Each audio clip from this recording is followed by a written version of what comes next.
ఉద్యోగాలు మన వల్ల కాదు, ఏదైనా వ్యాపారం చేద్దామన్న ఆలోచనతో విదేశాల్లో 6 అంకెల జీతం ఇచ్చే ఉద్యోగానికి రాజీనామా చేశాడో యువకుడు. ఏదైనా చేద్దామని అనుకున్నాడు గాని ఏం చేయాలో స్పష్టత లేకుండానే సొంతూరికి పయనమయ్యాడు. 2 ఏళ్లు రాత్రింబవళ్లు పరిశోధన చేశాడు. కట్ చేస్తే 4 ఏళ్లలోనే పెట్టుబడికి 350% అధికంగా టర్నోవర్ సాధిస్తున్న ఓ సంస్థకు అధినేత అయ్యాడు. ఇప్పటికే దక్షిణ భారతంలో మంచి గుర్తింపు తెచ్చుకుని ఉత్తరాదిన అడుగు పెట్టేందుకు సిద్ధమవుతున్న టీఏబీపీ స్నాక్స్ అండ్ బివరేజెస్ సంస్థ వ్యవస్థాపకుడే ఆ యువకుడు. పేరు ప్రభు గాంధీ కుమార్.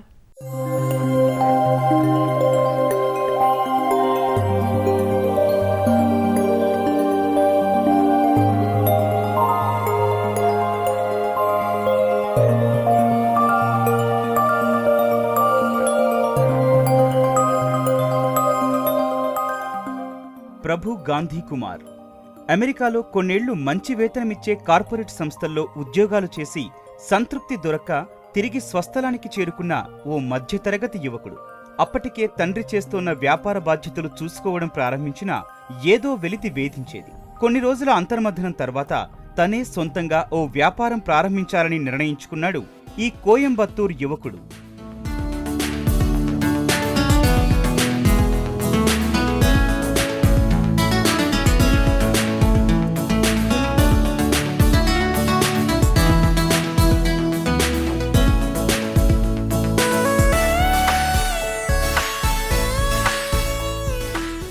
ఏ వ్యాపారంలోకి అడుగు పెట్టాలన్నా స్పష్టత లేకపోవడంతో కొంతకాలం పరిశోధన చేశాడు ప్రభు. శీతల పానీయాల విభాగంలో విదేశీ సంస్థలకు దీటుగా దక్షిణ భారతీయులను ఆకట్టుకుంటున్న దేశీయ సంస్థలు పెద్దగా లేవని గుర్తించాడు. గ్రామీణ ప్రాంతాల ప్రజలు నిత్యం లస్సీ, జీరా మసాలా లాంటి పానీయాలు తాగడం గమనించాడు. బాటిళ్లలో దొరికే పానీయాలు జీవితంలో ఒక్కసారైనా తాగాలని అనుకునే నిరుపేదలెందరినో కలిశాడు.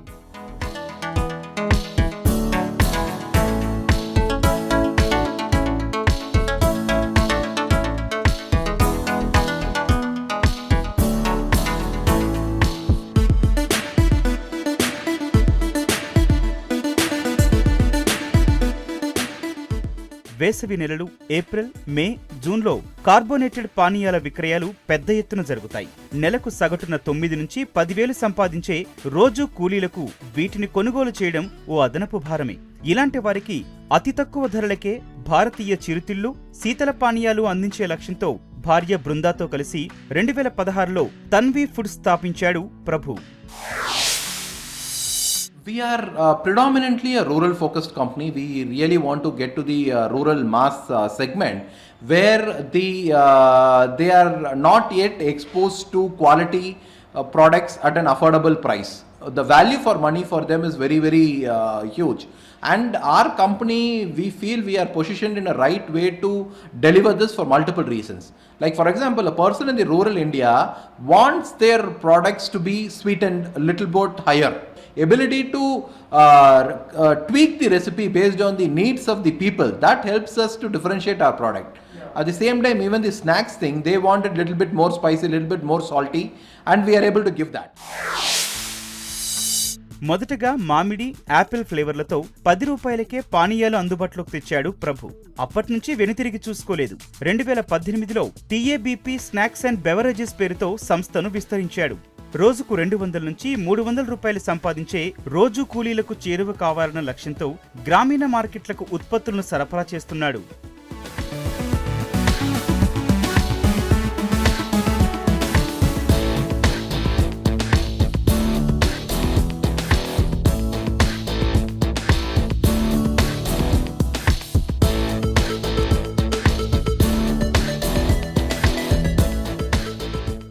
₹10లోనే నాణ్యమైన డ్రింక్స్ తయారు చేసేందుకు ఎంతో పరిశోధన చేయాల్సి వచ్చిందని చెబుతున్నాడు ప్రభు.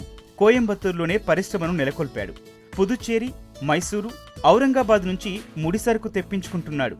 ప్లన్స్ గల్ప్ పేరుతో కోలా, జీరా మసాలా, పనీర్ సోడా సహా వివిధ పానీయాలను తయారు చేస్తోంది. Currently we are purchasing most of our produce from smaller farmers. Because we have a big connect with them. For the past 3-4 years we are procuring mangoes from small farmers. We don't do contract farming as such. Also in the snacking segment, potato chips is another big area where we procure potatoes from. We are putting it from Hasan area in Karnataka. So even there we are thinking about going in for contract farming, but it will happen at a later stage. For a direct employment, currently we are an 86 member team, but at the same time indirectly we are able to provide jobs and livelihood to more than 700 families. ఉభయ తెలుగు రాష్ట్రాలు సహా తమిళనాడు, ఒడిశా, కర్ణాటకలో టీఏబీపీ ఉత్పత్తులు అందుబాటులో ఉన్నాయి. స్థానిక బేకరీలు, కిరాణా దుకాణాలు, వీధి వ్యాపారుల ద్వారా సామాన్యుడికి చేరువవుతున్నాయి. ఈ సంస్థకు 20,000కు పైగా డిస్ట్రిబ్యూటర్లున్నారు. స్నాక్స్ 91 పేరుతో వివిధ రకాల చిరుతిళ్లను అందుబాటులోకి తెచ్చాడు ప్రభు. మన దేశ డైల్ కోడ్ను సూచించేలా 91 సంఖ్యను ఎంచుకున్నట్లు చెబుతున్నాడు. My target audience, they are all labor people who do a lot of physical labor, right?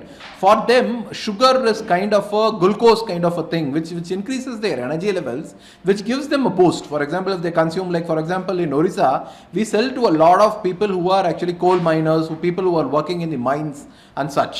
What feedback I've got is they say that this gives them a boost of energy. We have one plant in Mysore which caters to Maharashtra market. We have just started a plant in Aurangabad which caters to northern Karnataka and in Maharashtra. We have plants in Chennai which caters to the northern Tamil Nadu region. We have Coimbatore which caters to the western region. We want to open multiple plants across multiple regions. Immunity drinks, green tea, energy drinks సహా ఇతర ఉత్పత్తులు అందుబాటులోకి తెచ్చే యోచనలో ఉన్న ప్రభు అన్ని వ్యాపారాలలాగే corona కారణంగా టీఏబీపీ కూడా నష్టపోయిందని చెబుతున్నాడు. సెకండ్ వేవ్ లోనూ గతేడాది పరిస్థితే వచ్చిందని వాపోతున్నాడు.